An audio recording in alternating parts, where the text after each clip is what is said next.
Hello everyone, and welcome back to the channel. Today, we're diving deep into the heart of modern maritime navigation, the Electronic Chart Display and Information System, or ECDIS. If you've ever wondered how massive ships navigate the vast oceans with pinpoint accuracy, you're in the right place. So, grab your virtual life jacket and let's get started. At its core, ECDIS is the digital brain of the ship's bridge. Think of it as the ultimate navigation tool, a super-powered Google Maps for the sea, but way more sophisticated. It doesn't just show a map, it integrates a whole suite of information from various onboard sensors into one dynamic, real-time display. It's a symphony of data working together. So, what's feeding this incredible system? First and foremost, we have the Global Navigation Satellite System, or GNSS. This is the family of systems that includes GPS, GLONASS, Galileo, and others. It's the primary source for determining the ship's position, its latitude and longitude anywhere on the globe. The ECDIS takes this position and automatically plots it onto an official electronic navigational chart, or ENC. This means the navigator can see their vessel moving across the chart in real time, which is a massive leap from the old days of manually plotting with a pencil and parallel rulers. But GNSS is just one piece of the puzzle. The ECDIS also pulls in data from the ship's radar. This allows it to overlay radar targets directly onto the chart. Imagine seeing other ships, buoys, or even coastlines detected by your radar appearing right on your navigational map. This fusion of chart and radar data is a game changer for collision avoidance and situational awareness, especially in busy waterways or poor visibility.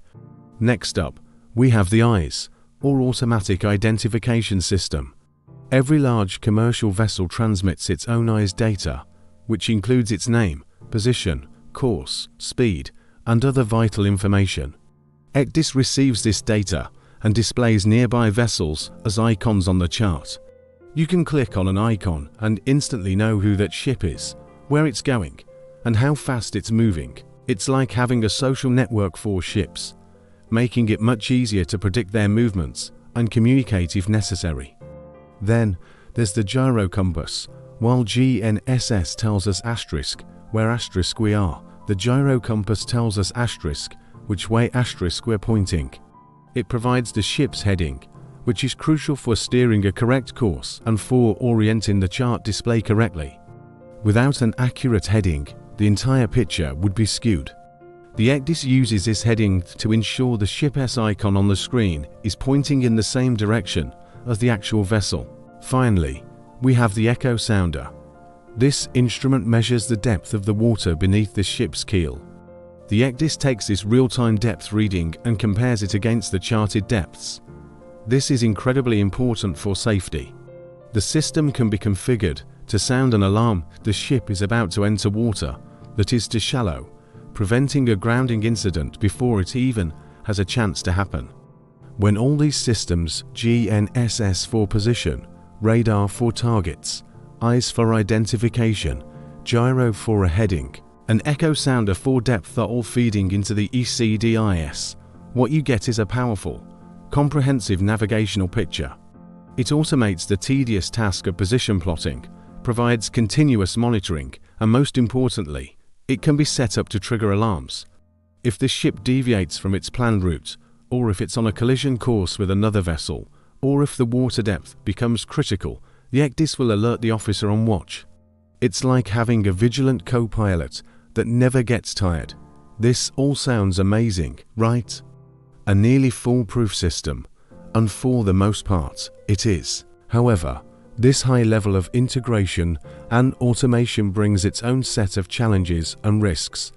The biggest one, over-reliance, particularly on GNSS. GNSS is a remarkable technology, but it's not infallible. Its signals travel thousands of kilometers from space to the ship's receiver, and that journey can be disrupted. One of the most talked about threats is signal jamming and spoofing. Jamming is when a malicious actor broadcasts a powerful radio signal to overwhelm the weak GNSS signal. causing the receiver to lose its position lock entirely. Your screen might just freeze or show an error. Spoofing is even more sinister. This is when an attacker broadcasts a fake GNSS signal that tricks your receiver into calculating a false position. Your ECDIS might show you sailing smoothly in the middle of a channel, while in reality, your ship is drifting dangerously towards a reef or another vessel. Because the system thinks everything is normal, it won't sound an alarm. This is a very real threat, and incidents have been documented where entire fleets of ships have had their positions manipulated. But the risks aren't just external. The sensors themselves can fail. A GNSS antenna could malfunction, a gyro compass might develop an error, or an echo sounder could become misaligned. If the data being fed into the ECDIS is garbage, then the information displayed on the ECDIS will also be garbage. This is the classic garbage in, garbage out principle. Without proper checks, a navigator could be making decisions based on faulty information. Another subtle but critical issue is chart datum inconsistencies. Electronic charts are based on a specific reference model of the Earth, called a datum. Different charts, especially older ones, might be based on different datums. If your GNSS receiver is using one datum like WGS84, which is standard, and the chart you're reusing is based on another, there can be a discrepancy. This might only be a few meters, but in a narrow channel, a few meters can be the difference between a safe passage and a disaster. Modern ECDIS systems are good at handling this, but it's still a potential pitfall that navigators must be aware of. Perhaps the most significant risk of all is the human factor. The very convenience of ECDIS can lead to complacency. When a system automates so much of the workload, it's easy for the navigator to become a passive monitor rather than an active participant. This is often called over-reliance. The officer on watch must trust the screen implicitly, without questioning the data it's presenting. This leads to a reduction in situational awareness. They might stop looking out the window, stop listening to radio communications, or stop using their own maritime instincts. This is why, despite all this incredible technology, the fundamental principles of good seamanship are more important than ever. The key is cross-verification. You should never, ever rely on a single source of information for navigation. The ECDIS is a tool, not a substitute for a skilled mariner. So, how do we cross-verify? We use alternative and independent methods to double-check the primary system. For example, if your primary positioning is from GPS, you can use a different GNSS, like GLONASS or Galileo, as a backup and compare the positions. Most modern receivers can track multiple constellations at once. Even better, we can use completely different techniques. One of the most reliable methods is radar navigation. By taking the range and bearing of a prominent land-based object on the radar like a lighthouse or a headland and plotting that on the chart, you can get a position fix that is completely independent of any satellite system. If your radar-derived position matches your GPS position, you can have a high degree of confidence that you are where you think you are. If they don't match, it's a huge red flag that something is wrong. Visual bearings are another classic and essential technique. Using the ship's compass, a navigator can take bearings to 2 or 3 charted objects on shore, plot these lines of position on the chart, and where they intersect is the ship's position. It's a skill that requires practice, but is an invaluable backup. Looking out the window and confirming that the buoys you see visually match the buoys on your ECDIS screen is a simple but powerful check. In essence, the golden rule is trust, but verify.